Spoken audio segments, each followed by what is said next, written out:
Donc, juste un petit mot donc, sur les stands. Merci encore à tous les partenaires qui ont accepté donc, de prendre un stand. Je vais les citer rapidement. Donc, Artelis, qui est une société donc, parisienne dans le domaine du conseil sur l'optimisation. Avisia, qui est un cabinet national qu'on va écouter tout de suite. Donc, on aura un peu plus de présentation. Feedbox, qui est une société locale, mais qui est internationale également, puisqu'elle travaille également en Asie. Et Kereon, qui est basé sur Niort, et qui travaille beaucoup avec le milieu de l'assurance. Local Solver, qui est donc qu'on va écouter également en plénière tout à l'heure sur la partie optimisation combinatoire. Réinvente donc avec Denis qui est là aussi sur la partie conseil en data, Talan, Telio, Malte et la société française de recherche opérationnelle. Donc voilà, donc les stands sont faits pour échanger. Il y a pas mal d'étudiants dans la salle, donc n'hésitez pas à aussi déposer vos CV.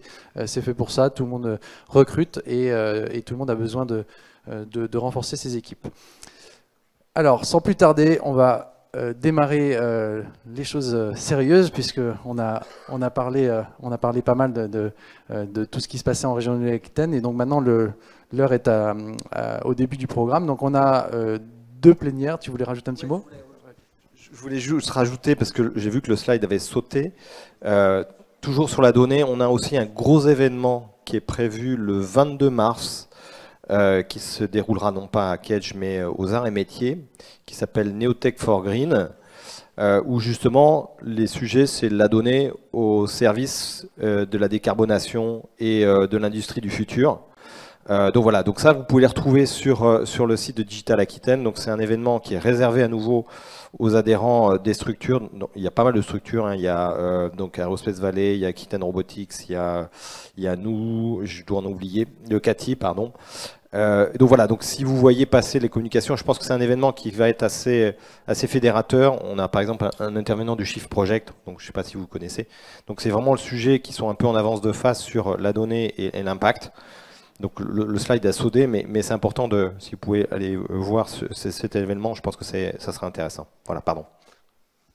Pas de souci, on mettra les infos. Donc iadatascience.fr. Si vous voulez retenir qu'une URL aujourd'hui, voilà, vous retrouvez l'agenda de tous les événements. Donc sans plus tarder, je vais lancer donc les deux premières semi-plénières, donc d'une demi-heure chacune. Ensuite, on fera une pause et ensuite on attaquera donc les sessions en parallèle, donc dans cet amphi et dans le deuxième amphi. Donc pour ceux qui nous suivent en live, cette année on a fait le choix pour favoriser le présentiel et on est ravis, ça a marché puisque vous êtes nombreux à nous avoir rejoints, donc de ne pas diffuser en live les sessions en parallèle pour que vous pourrez les retrouver en replay, mais par contre elles ne sont pas diffusées en live, donc venez nous rejoindre si vous avez encore la possibilité et que vous n'êtes pas très loin. Et pour tous les autres, vous pourrez nous retrouver en live à 17h pour la plénière de Nancy, donc tout à l'heure.